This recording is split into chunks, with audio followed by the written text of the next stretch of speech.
बिस्मिल्लाहिर्रहमानिर्रहीम। अस्सलाम वालेकुम नादरीन, आप यूट्यूब चैनल देख रहे हैं। मैं इमरान ख़ान हूँ। ख़बरें आपके साथ मैं शेयर कर देता हूँ। पहले छोटी छोटी ख़बरें हैं वो आपके साथ शेयर करूँ, फिर मुझे आपको एक बहुत इंपॉर्टेंट चीज़ बतानी है। ये वो चीज़ है जो अभी शुरू कर दी गई है और आने वाले दिनों में इसको बहुत बढ़ाया जाएगा और एक नया प्रोपेगेंडा पाकिस्तान के अंदर लॉन्च होगा। वो क्या है, किस तरह किया जाएगा और उसको आगे कैसे लेकर चलेंगे, उसके लिए किस कदर इंटेलेक्चुअल डिसऑनेस्टी, उसको कहते हैं कि जी आप जो सोचे समझे अंदाज में, यानी आप जानते हैं कि जो आप बात कर रहे हैं ये गलत है लेकिन फिर भी आप बददियानती से उसको करते हैं। मैं वो चीज़ आपके सामने रखूँगा, लेकिन पहले कुछ खबरें हैं वो आपके साथ मैं शेयर करता हूँ। इमरान खान साहब का एक स्टेटमेंट है जो छपा हुआ है एक्सप्रेस न्यूज़ पर। एक्सप्रेस न्यूज़ पे जो इमरान खान का स्टेटमेंट छपा है वो मैं एज इट इज़ आपको पढ़ के सुना देता हूँ। ये उनकी बहन जो गई थी मिलने के लिए, दोनों बहनें गई थी, उन बहनों से बातचीत करके उन्होंने जो बात की वो बाहर आके रिपोर्ट हुई है। इमरान खान ने कहा कि मदर ऑफ ऑल रिगिंग ये थी कि पार्टी को ख़त्म करना, बैट का निशान ले लेना, इंतखाबी जलसों तक की इजाज़त ना देना। मदर ऑफ ऑल रिगिंग बंद होनी चाहिए। दुनिया के सामने मज़ीद तमाशा ना बनाए। जिसका मैंडेट है उसको देकर अवाम की राय का एहतराम किया जाए। ये अपनी बहनों से अलीमा खान से और उस्मा खान से मुलाकात में इमरान खान साहब ने बात कही है। उन्होंने मीडिया के सामने सारी बातचीत पेश की और उन्होंने कहा कि mother of all you turns ने, यानी इमरान खान साहब ने अपनी बहनों को जो बात की, उन्होंने बाहर आके बताया कि इमरान खान साहब कह रहे हैं कि mother of all you turns ने वोट को इज्जत दो के बजाय बूट को इज्जत दे दी।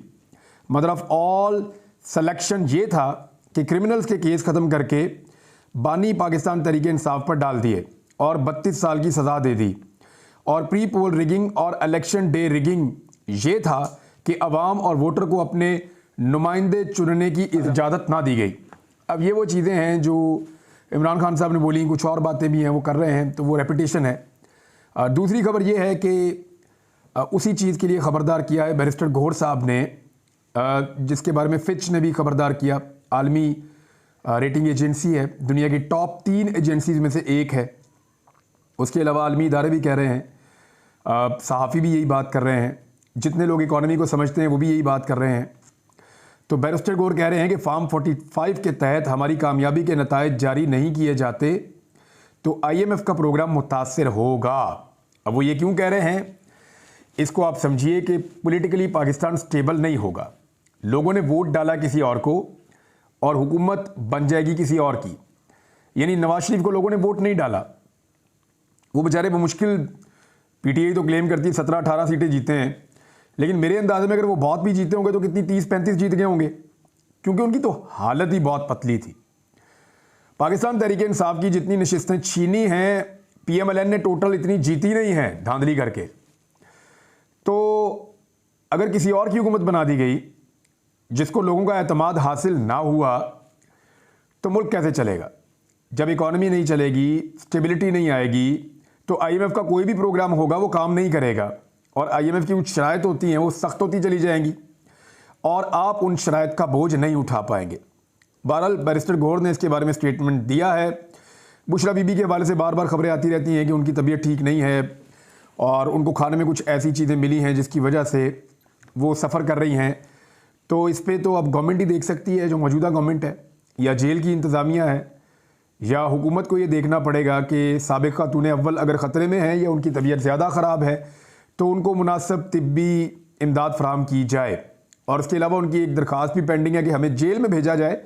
यानी मैं जेल में रहना चाहती हूँ, मैं बनी गाला के अंदर नहीं रहना चाहती, वहाँ पर उनको नज़रबंद किया हुआ है। अब इससे पहले कि मैं BBC की एक रिपोर्ट की तरफ जाऊँ, लेकिन मैं आपको जो इंटेलेक्चुअल डिसऑनेस्टी हो रही है पाकिस्तान में उसके बारे में बता दूँ।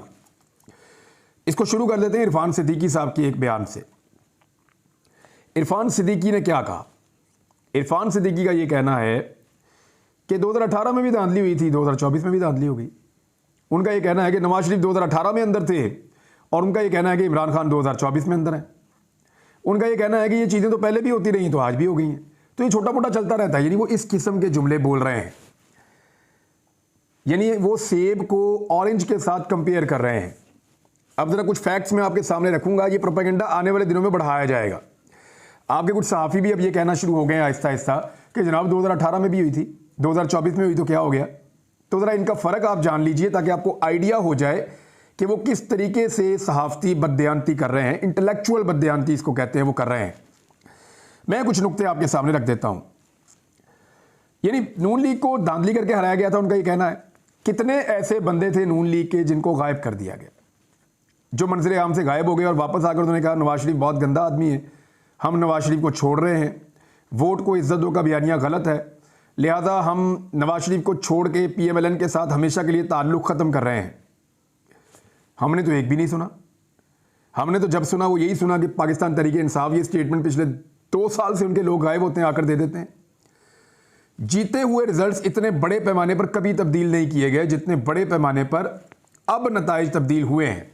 यानी 2018 में ये कहते हैं जी RTS बैठ गया था, लेकिन RTS बैठने से RTS के उठने तक नताइज का फ़र्क कोई इतना बड़ा नहीं था।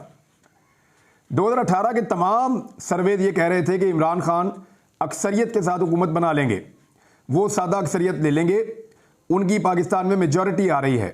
तमाम सर्वेज ये कह रहे थे, लेकिन इसके बावजूद इमरान खान साहब को सादा अक्सरियत नहीं मिली। और उसके बारे में इमरान खान साहब उस दौर में शिकवा भी करते थे कि हमारी कुछ सीटें ऐसी हैं जो हमें जीतनी चाहिए थी लेकिन हमें नहीं मिली, और कुछ जगह से उनको हैरत होती थी कि यहाँ से हम जीत गए।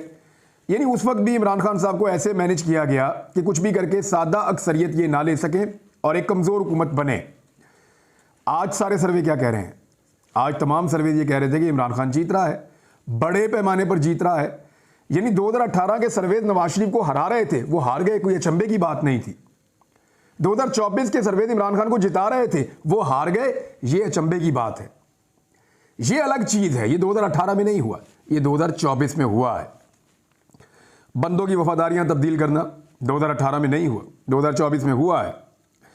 नवाज शरीफ साहब जो गिरफ्तार हुए वो बदनामे ज़माना केस था उनका, पनामा वाला, अकामा वाला। आज तक वो उसके जवाब नहीं दे सके, अभी तक नहीं दे सके। यानी हालात ये हैं कि अभी भी जब वो इन मुकदमात से निकले तो टेक्निकल ग्राउंड्स के ऊपर निकले हैं। आज भी हमें नहीं पता कि एवन फील्ड के अपार्टमेंट्स कैसे बने थे और मियाँ साहब के बाद ये प्रॉपर्टीज़ कैसे आई थी, वो आज तक जवाब दे ही नहीं सके। और जो जवाब उन्होंने दिए थे, जाली दस्तावेजात, वो अदालत में पकड़ी गई थी। कागजात नामजदगी नवाज शरीफ के कितने बंदों से छीने गए थे, कोई याद है आपको? एक भी। पाकिस्तान तहरीक इंसाफ से छीने गए हैं। कागजात नामजदगी नवाज शरीफ के कितने बंदों के मुस्तरद हुए थे, याद है आपको? PTI के तारीखी नौयत के सबसे ज़्यादा मुस्तरद हुए हैं। नून लीग 2018 में जलसे भी कर रही थी, जलूस भी निकाल रही थी, रैलीज भी कर रही थी, बैनर्स भी लगा रही थी, झंडे भी लगा रही थी और पोस्टर्स भी लगा रही थी। क्या ये तमाम चीज़ें पाकिस्तान तहरीक इंसाफ 2024 के इंतखाबात में कर सकी? नून लीग के तमाम लोगों को टेलीविज़न के ऊपर आने की इजाज़त थी 2018 के इंतखाबात में। सारे आते थे, टीवी पे अपनी बात करते थे, अपनी कंपेन सामने रखते थे, अपने मंशूर उन्होंने लॉन्च किए, उन्होंने खुलकर अपनी कंपेन की, टीवी के ऊपर टॉक शोज में आकर बैठते थे, हम उनसे सवाल जवाब करते थे। क्लियरली ऐसे ही हो रहा था, क्लैरिटी के साथ वो अपना काम कर रहे थे। क्या पाकिस्तान तहरीक इंसाफ को 2024 में ये तमाम चीज़ें मुयस्सर थी? तो जवाब है नहीं। उस वक्त PMLN के कुछ लोगों ने दावा किया, उनको अननोन एक टेलीफोन आया और ये बताया गया कि जनाब आप एक काम करें, आप नून लीग के साथ ना चलें, ये मुल्क के लिए ठीक नहीं है। तो इस पे उन्होंने वावेला कर दिया। और आज सिर्फ टेलीफोन नहीं आते, जो कुछ होता है वो आप सब जानते हैं। PMLN के साथ कभी इसका अशरे अशीर भी नहीं हुआ। नवाज शरीफ को जब हटाया गया हुकूमत से 2017 में, तो उनके बाद वज़ीर आज़म पाकिस्तान जो बना वो नवाज शरीफ साहब की अपनी जमात से बना। लेकिन इमरान खान साहब को जब 2022 में हटाया गया तो PDM की जमातों से एक ऐसा वज़ीर आज़म लाया गया जिसकी बनने वाली हुकूमत ने इमरान खान और उसके साथियों के ऊपर पाकिस्तान की सरजमीन तंग कर दी। एक और सवाल है बड़ा सादा सा, क्या मुस्लिम लीग नून से 2018 के इंतखाबात में उनका इंतखाबी निशान ले लिया गया था? पाकिस्तान तहरीक इंसाफ से उनका इंतखाबी निशान 2024 के इंतखाबात में ले लिया गया। इन दोनों को तो आप कंपेयर नहीं कर सकते ना। जुडिशल ऑफिसर्स यानी RO के तौर पे 2018 में जुडिशल ऑफिसर्स थे जो धांधली को रोक रहे थे, और इस मरतबा सरकारी बाबू थे और वो धांधली का हिस्सा बन रहे थे जो ROs हैं। पाकिस्तान तहरीक इंसाफ ने दरवाज़ा खटखटाया, लाहौर हाई कोर्ट ने कहा बिल्कुल ठीक कह रहे हैं आप, ये जो ROs हैं ये धांधली करवाएंगे और इलेक्शन ठीक नहीं करवाएंगे। उन्होंने कहा कि जी जुडिशल ऑफिसर्स लगाए जाएं। लाहौर हाई कोर्ट ने फैसला दे दिया, कादी फाइज जैसा साहब ने फैसला उड़ा के साइड पे कर दी और ब्यूरोक्रेट्स को इजाज़त दे दी सरकारी बाबुओं को इजाज़त दे दी कि जाओ जितनी मर्जी धांधली करो, तो वो आपके सामने है जिस तरह धांधली हुई है पूरे मुल्क में। आलमी सतह पर 2018 के इंतखाबात के बाद कभी इतना धांधली का शोर मचा था पाकिस्तान में या दुनिया में? कभी नहीं मचा, क्योंकि दुनिया देख रही थी कि इंतखाबात यहाँ पे हुए हैं, एक पार्टी पॉपुलर थी, वो आ गई इक़्तिदार में और वो भी सिंपल मेजॉरिटी से महरूम रही। लेकिन इस मरतबा सारा आलमी मीडिया कह रहा था कि वन साइडेड इलेक्शन है, पाकिस्तान तहरीक इंसाफ जीत जाएगी। फिर हमने देखा कि इस बड़े पैमाने के ऊपर धांधली हुई है, और इस बड़े पैमाने पर धांधली होने के बाद जो आलमी मीडिया है वो कितना शोर मचा रहा है वो भी आपके सामने है।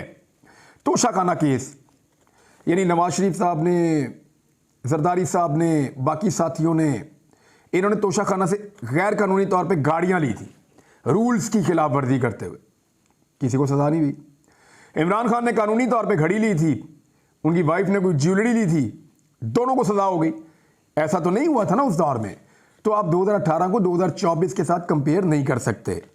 साइफर मुकदमा, खुद ये जो हुकूमत पीडीएम की बनी थी, इन्होंने अमेरिका को डिमार्च किया था और एहतजाज किया था कि आपने हमारे अंदरूनी मामलात में मुदाखलत की है, और इमरान खान साहब ने भी यही कहा था कि अंदरूनी मामलात में मुदाखलत की है। एक तरफ वो कहते हैं इमरान खान झूठ बोल रहे हैं, अमेरिका ने ऐसा कुछ नहीं किया।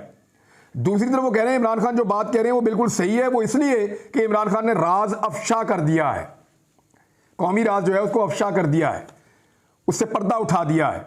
अगर तो उठाया पर्दा तो फिर आप ये मानेंगे जो बात उसने की ठीक की। एक तरफ कहते हैं झूठ बोल रहा है, दूसरी तरफ कहते हैं क्योंकि बात बता दी है लिहाजा हम सजा देने जा रहे हैं। तो नवाज शरीफ के साथ तो ऐसा भी कुछ नहीं हुआ। इद्दत में निकाह वाला इंतहाई मायूब मामला, यानी इस लेवल तक लेकर चले गए। नवाज शरीफ ने तो इस तरह की चीज कभी देखी भी नहीं।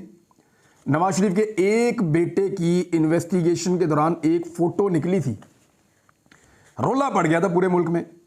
नवाज शरीफ की बेटी के हाथ से कलम गिर जाता था तो पुलिस वाले उठा के सैल्यूट करके वापस करते थे। शहबाज शरीफ और हमजा शहबाज की उंगली के इशारे के ऊपर डीएसपी और एसपी जो हैं वो पंबीरी की तरह कभी इधर भागते थे कभी उधर भागते थे। और इधर पाकिस्तान तहरीक इंसाफ के लोगों के साथ क्या हो रहा है?